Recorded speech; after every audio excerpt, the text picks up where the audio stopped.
Dans l'arrestation de Jean-Baptiste, Jésus voit un signe explicite pour commencer sa mission publique. Pour comprendre le message de la liturgie de ce jour, posons-nous 3 questions auxquelles nous allons répondre bien sûr au cours de cette méditation. La première question, où commence-t-il la mission, Jésus? Comment commence-t-il sa mission? Avec qui commence-t-il sa mission? Pour répondre à la première question, où commence-t-il? L'Évangile nous dit à Capharnaüm au bord du lac, afin que s'accomplisse la prophétie d'Isaïe. Le champ d'action de Jésus est la Galilée, le carrefour des païens, le petit port de Capharnaüm, terre des croisements de peuples, de langues et de cultures. Une ville sans âme parce que tous sont concentrés dans les activités du commerce et du marché, dans l'échange et dans le gain, dans le trafic agité du bien matériel. Tout comme aujourd'hui, notre société est faite de consommation frénétique. C'est là que Jésus commence sa mission. Dans cette ville de grande activité, là, à Capharnaüm, au carrefour des païens, c'est là que Jésus commence sa mission. Deuxième question, comment commence-t-il cette mission-là? Il commence sa mission par ce cri pressant dans la continuité de ce qu'avait déjà commencé Jean-Baptiste. Convertissez-vous, c'est-à-dire changer de vie, changer de cœur, de mentalité, la façon de vivre et de penser. C'est un appel à la vie nouvelle. Ne te décourage pas, tu peux y arriver. C'est une invitation à tenir bon, à ne pas tomber plus bas, à se relever même quand on est tombé. À des gens perdus, infidèles, blasphémateurs, appauvris, injustes, aveuglés par le mal, Jésus crie aujourd'hui encore, le royaume des cieux est tout proche. C'est-à-dire que Dieu ne s'est jamais éloigné de vous. Il est tout proche de vous. Il a toujours été proche. Courage, changez de vie, relevez-vous. Vous allez y arriver. Voilà ce que Jésus dit. Avec un peu plus d'humilité, courage, vous allez y arriver. La troisième question, avec qui Jésus commence-t-il sa mission? Les pécheurs, les gens de mer. Au temps de Jésus, il ne manquait certainement pas de docteurs de la loi, des prêtres influents, des théologiens illuminés, des hommes bons de toutes sortes. Comme exactement aujourd'hui en notre temps, nous avons beaucoup d'hommes et de femmes très intelligents, mais qui ne font pas toujours ce qu'ils disent. Nous avons beaucoup d'intellectuels, des hommes et des femmes érudits, mais il y a parfois un hiatus béant entre le dire et le faire. Les mêmes personnes qui savent promettre, qui savent parler, mais sur le terrain du concret, il n'y a parfois pas d'impact réel sur ce qui doit être fait, sur ce qui doit être réalisé en fonction, en harmonie à ce qu'ils disent et à ce qu'ils promettent. Et donc Jésus ne va pas vers les intellectuels, il ne va pas vers les docteurs de la loi, il ne va pas vers les érudits, mais Jésus va vers les hommes simples, les hommes de mer. Et c'est avec eux que Jésus commence sa mission. Jésus commence l'histoire de l'Église avec des pécheurs. Il ne les cherche pas dans les palais, ni parmi les dirigeants du peuple.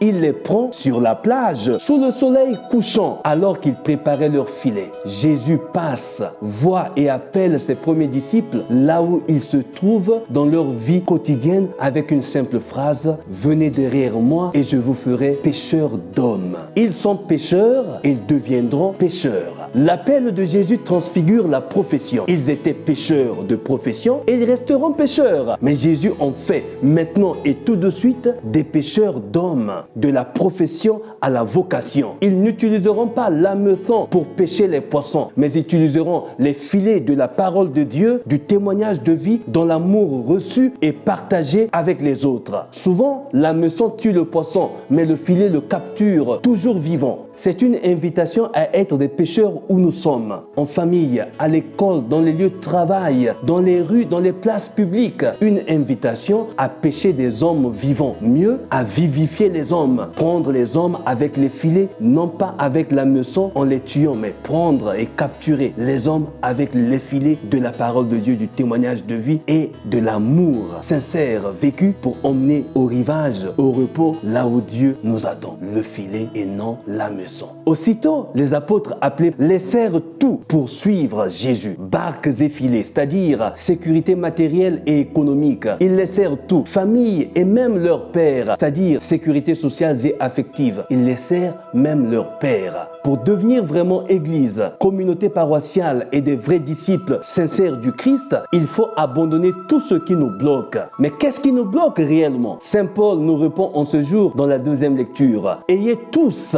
un même langage, qu'il n'y ait pas de division division entre vous. Soyez en parfaite harmonie de pensée et d'opinion. La cause de tous nos malheurs et échecs se trouve exactement là. Rendre vaine la croix du Christ est la plus grosse erreur des chrétiens divisés. Dans la société, dans l'Église, nous vivons ce vilain venin de division qui rend inefficaces nos actions. Si nous n'arrivons pas à nous en sortir, c'est surtout à cause de cela. Dans nos pays, surtout en Afrique, les deux Congos que je connais, le Congo-Brazzaville et le Congo-Kinshasa, les divisions gangrènent tellement nos cœurs et nos institutions, même dans l'Église, et nous avons du mal à évoluer, nous avons du mal à progresser. Les talents sont tués, les potentialités sont étouffées et nous sommes fragilisés, tellement divisés, on nous pille nos potentialités, nos hommes et femmes braves, nos enfants, nos fils du terroir qui vont ailleurs où leurs talents sont valorisés et respectés et finalement exploités. Et nous rejetons nos fils, nous tuons nos fils à cause de nos divisions, à cause de la jalousie, à cause de la haine